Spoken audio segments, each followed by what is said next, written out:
Baucher. Ce soir, mesdames et messieurs, je vous parlerai de François Baucher, le plus grand écuyer des temps modernes et probablement de tous les temps.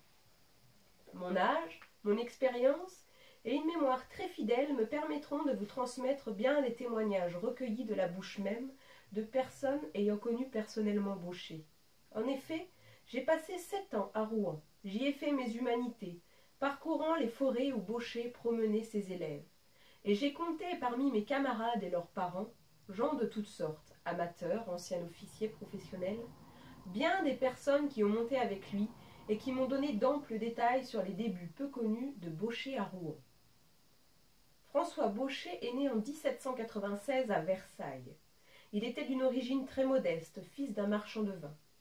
De bonne heure, il manifesta un grand amour pour l'équitation. À 14 ans, sachant à peine lire et écrire, il part en Italie avec un de ses oncles, piqueur dans les écuries du prince Borghese.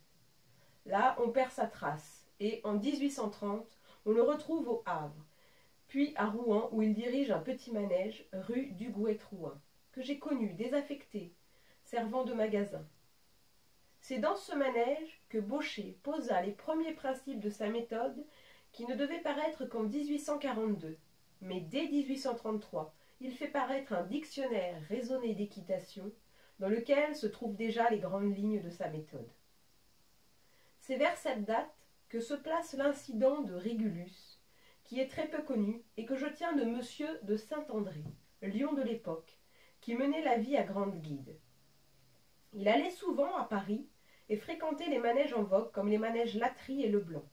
Il revient un jour à Rouen avec un magnifique demi-cent anglo-normand qu'il avait acheté au manège Latry pour un prix relativement modique. Ce cheval, appelé Régulus, qui semblait bien bâti, n'était pas franc et loyal comme l'impliquait son nom. Il était entier à une main, c'est-à-dire qu'il ne tournait que d'un côté. Pour le tourner à droite, c'était quasi impossible. Chez Latry, il avait lassé la patience des écuyers. Ils y perdaient tous leur latin.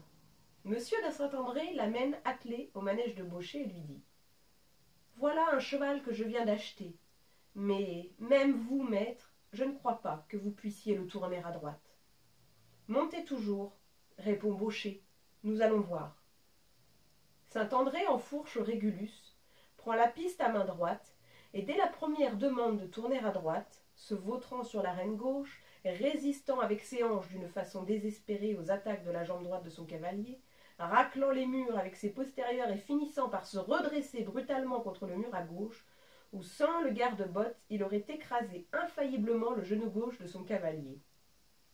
Pour revenir au milieu du manège, Saint-André est obligé de faire demi-tour à gauche par reine gauche, jambe gauche. Baucher prend alors le cheval par la bride avec la main gauche. Avec la cravache, il le fait tourner à pied à droite et à gauche. Il le caresse et monte dessus. Au lieu de prendre la piste à main droite, Baucher prend la piste à main gauche, avec la reine gauche de mort, sa jambe gauche, agissant près des sangles jusqu'à l'éperon. Il arrive au bout de quelques minutes à incurver Régulus légèrement à gauche. Puis il le met en cercle au fond du manège, toujours à gauche. Au début, Régulus se précipite à l'intérieur du cercle. Petit à petit, agissant toujours avec les mêmes aides, Baucher finit par agrandir le cercle. Il prend alors la piste à main droite et dès la première demande, toujours avec la reine gauche agissant à la base de l'encolure, la jambe gauche près des sangles, tandis que la reine droite et la jambe droite sont nulles, Régulus tourne à droite. Aussitôt Baucher d'arrêter, de caresser et de descendre. Devant l'étonnement de tous, il dit « Monsieur de Saint-André, vous m'avez presque défié de tourner ce cheval. Je vous ai fait voir qu'en employant un moyen de fortune, on peut toujours tirer parti d'un cheval qui a déjà vécu un peu. Mais ce n'est pas ma manière. Si vous me donnez votre cheval en dressage, je fractionnerai les difficultés pour les vaincre les unes après les autres. En somme, ce que j'ai fait tout à l'heure, c'est une manière d'épaule en dedans de monsieur de la Guérinière. Mais alors qu'il fait de la synthèse, moi je ferai l'analyse. La Guérinière assouplit son cheval tout d'une pièce par son mouvement de l'épaule en dedans, Cet assouplissement renferme tous les moyens de décontraction.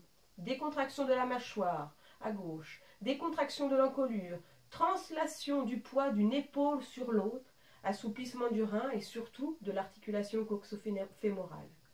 Je ferai tous ces assouplissements les uns après les autres. En un mot, je dénoue pour renouer ensuite et redonner la vie au cheval par mes effets d'ensemble. Oui. Madame, un courrier urgent. Merci.